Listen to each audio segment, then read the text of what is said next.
Nick Shirley is a Fed. He is a Fed. Okay.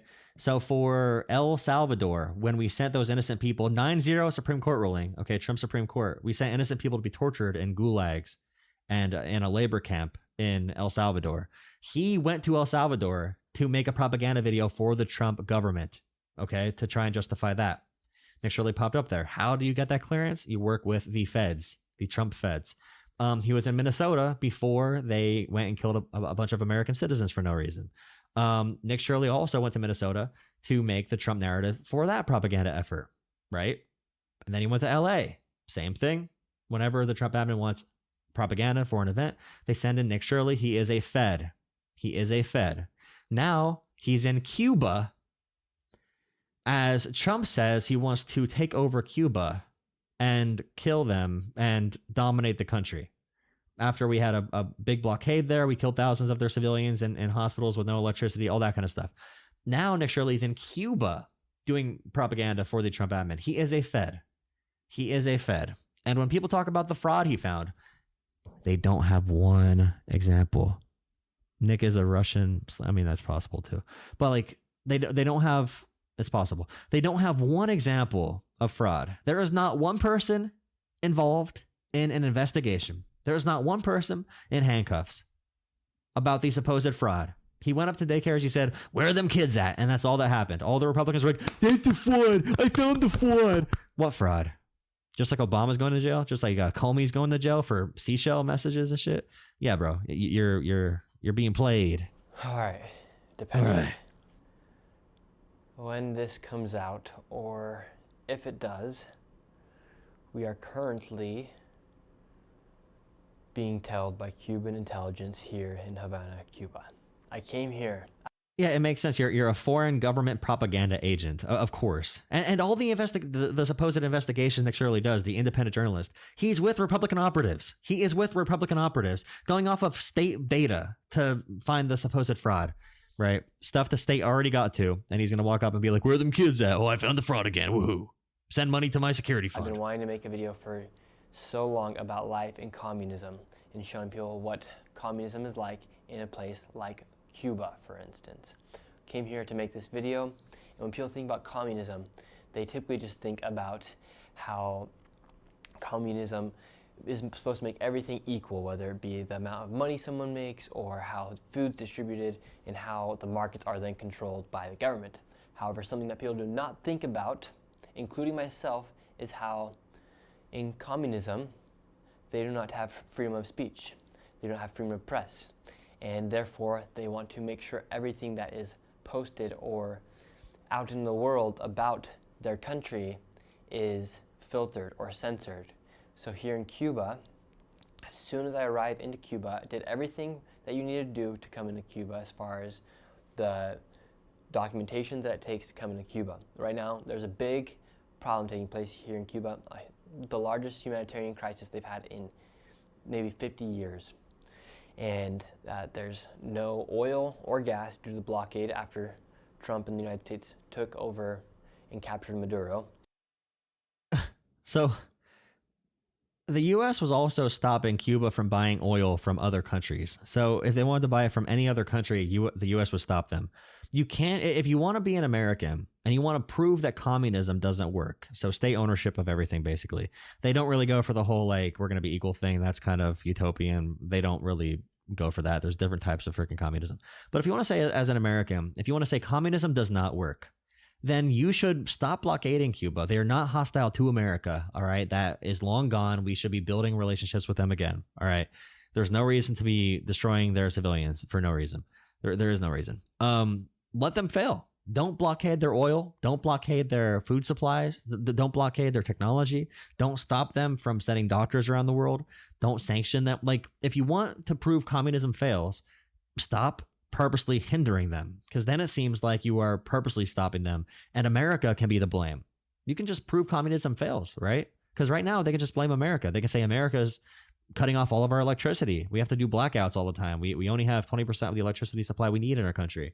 They can blame America. If you want to prove communism fails, stop doing what you're doing, America. Venezuela is no longer supporting Cuba with any oil or gas, and that also affects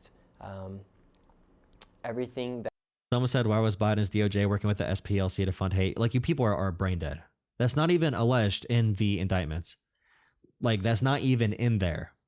The legal documents where they need to make claims or even proof, anything, there's nothing about that. That agency has been terrible for white supremacists. Nick Fuentes' entire life was ruined by that agency. At Charlottesville alone, multiple of those people lost their entire livelihoods because of lawsuits and investigations and reveals done by the Southern Poverty Law Center. But you idiots just clap like seals for everything. They can tell you literally anything, you'll believe it. It doesn't matter what the lie is. It doesn't matter because you want to believe it. You want to believe it. You believe in their lies more than you believe in God. Like, it's sad. It actually is sad. You don't demand any evidence. Nobody's going to go to jail. I guarantee you.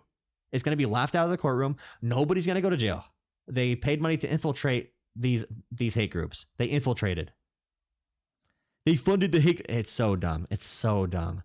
The KKK, the Southern Poverty Law Center is the reason they delivered like the final blow to the KKK like 30 or 40 years ago. They delivered the final blow where the KKK organizations lost all of their assets. It was because of the SPLC. But because the white supremacists are all on Trump's team, they want to be like, oh, they're being funded by the feds. It's just so dumb. They have essentially, between whether it be the food or from it being the light and the power shortages here, or just the gas alone. Here in Cuba, you hardly see any cars driving around because nobody can afford gas. For 1 liter of gas, it's $10.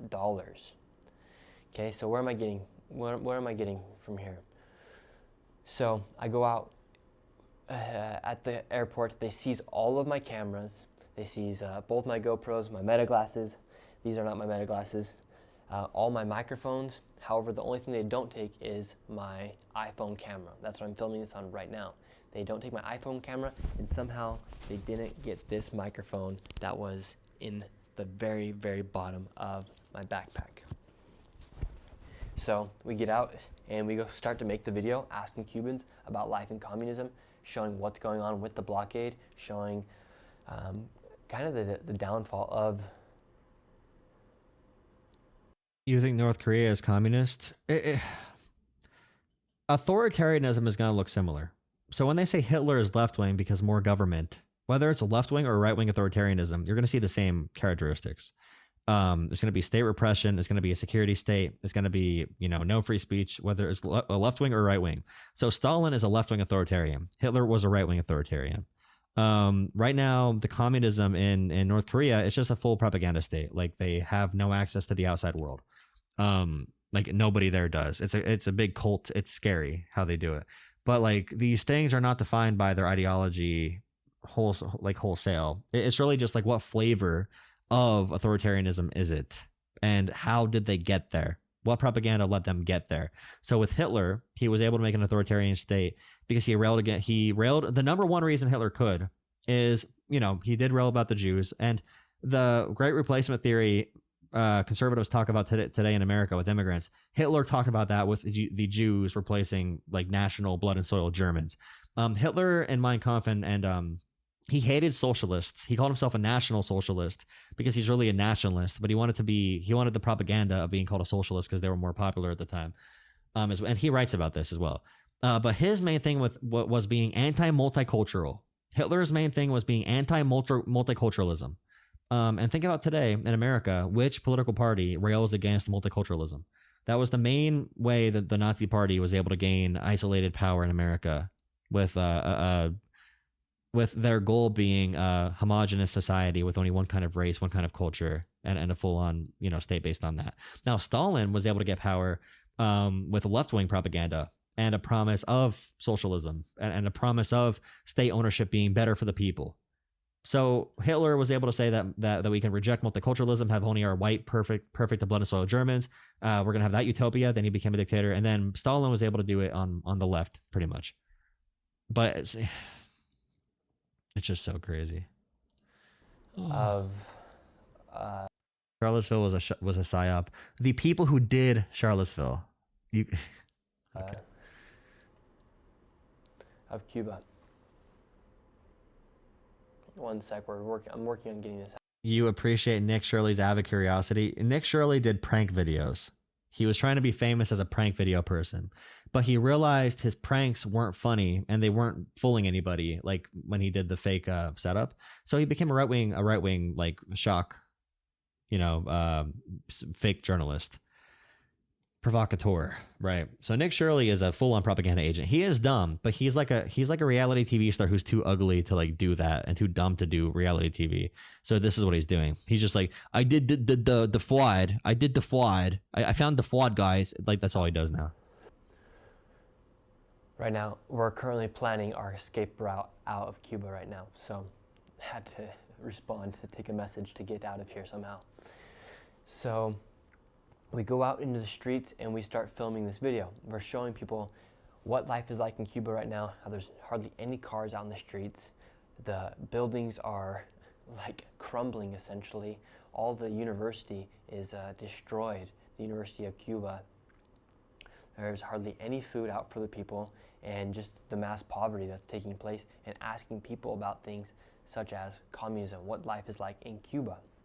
Well, when we're doing one interview near a hospital where there's a huge line outside the hospital, because here the hospitals aren't even working essentially.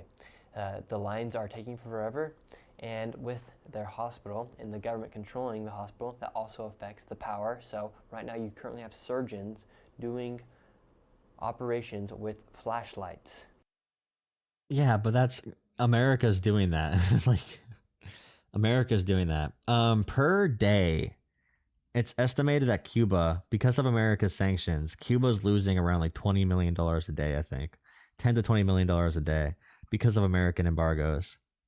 I just don't get how someone can say that embargoes don't matter. Like I see articles here talking about like the embargo doesn't do anything. All of Cuba's poverty is socialism. But the overall just production in Cuba that they're able to do, it's so hindered. Yeah, it's just so crazy. And it probably gives them more ability to have a grip on the population if America's doing this. Because again, any failure of the government, you can't even hold them accountable because America can just be the blame. Same with Iran right now. You want to be able to strike military targets if you're going to go to war with Iran, like if you're going to, without hurting civilians, because you want the civilians to at least like America a little bit. If you really want Iran to change and get new leadership and all that kind of stuff, and you want people to rise up, but we just don't care. We just kill people. We kill their civilians. We're like, oh, why does no one like us here? I thought we saved you. We liberated Iraq. We liberated Afghanistan. Like, how well did that go? Because there's no power inside of the hotel, in the hospitals. Right now, I'm in the only hotel in Havana that has 24/7 electricity, 24/7, because this is the only one that has that access. That's what the reason why I booked this hotel was, because their website was the only one that was operating 24/7. All the other ones weren't, so that's why I was able to. As an American visiting Cuba, you can only like stay at one hotel, I'm pretty sure. There are sanctions, or I don't know if you call it sanctions, but to get permission to stay in Cuba from America, you cannot just stay in any hotel as an American citizen. So Nick Shirley was probably just met with that. He was given the only option that America allows. This hotel. And anyways, we're filming this video, and when we're next to the hospital, we see undercover cop roll up on us, and my security guards that are with me, they detected him, and then all of a sudden there's another one. So we hopped back in another taxi, we left the scene, and we thought we were good. They didn't tell us, and we left. But since we left the airport, we had been getting tailed, or the word had gotten out that there was a journalist inside of Cuba. There's only 2 flights that come in here every single day. So it wasn't hard to spot out who the journalist was, and that's what my tourist visa said. That's what my visa said. Who the journalist was, and that's what my tourist visa.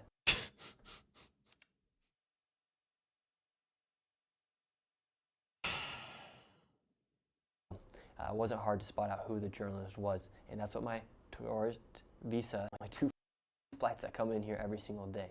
So it wasn't hard to spot out who the journalist was, and that's what my tourist. Bro, he doesn't know how to say the word tourist, bro. That's what my tourist. Nick Shirley revealed all the fraud. That's what my tourist visa said. That's what my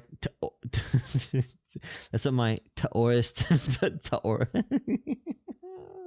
Me, they detected him, and then all of a sudden there was another one. So we hopped back in another taxi. We left the scene, and we thought we were good. They didn't tell us, and we left. But since we left the airport, we had been getting tailed, or the word had gotten out that there was a journalist. What? But since we left the airport, we had been getting tailed, or the word had. But since we left the airport, we had been getting tailed. Since we left the airport, we had been getting tailed. Or the word had gotten out that there was Tailed? Wait, tailed? a Tailed? journalist inside of Cuba. There's only 2 flights that come in here every single day, so it wasn't hard to spot out who the journalist was, and that's what my tourist visa said. That's what my visa said. It said for journalistic activities. So you can come here. There's 12 categories in which you can come, and journalist activities is one of those. So therefore, that is why I came. And Journalist right now activities. It is currently 9:30, and we have Cuban intelligence down in the lobby of the hotel right now. Whoopsies. And then they came to the hotel lobby. And before that, when we were eating lunch today, after we had gotten through customs at the airport, after they had seized all my stuff, my GoPros and my meta glasses and all my microphones, another man was at the hotel, and he was all by himself. And then this evening, he was with the 2 Cuban spies in the lobby. So right now, we are trying to plan our escape route. We have a few options. The main one is to leave here and then go play taxi tag, as far as hopping in another taxi to make sure we aren't getting trailed by them, and then make our way to the embassy, and then from the embassy, buy our flight around 7 a.m., make it to the airport at 8 a.m., hop on our flight 8:30, and then be out of Cuba. The other options are we stay here in our hotel and hope they don't come and round us up in the middle of the night. The only problem is tomorrow is May 1st, and that is essentially Cuba. We have one job for their you. 4th of July here. We're just outside of the hotel we're staying at right now. They are going to have a huge march for communism, for the current president, and that's their July 4th parade, essentially. That is going to be taking place right outside our hotel. Had no idea that was happening beforehand, and until we got to the hotel, and they said that happens every single year. It's their biggest march. They do each and every single year, and it is for communism. You cannot speak out against communism when you live inside of a communist country.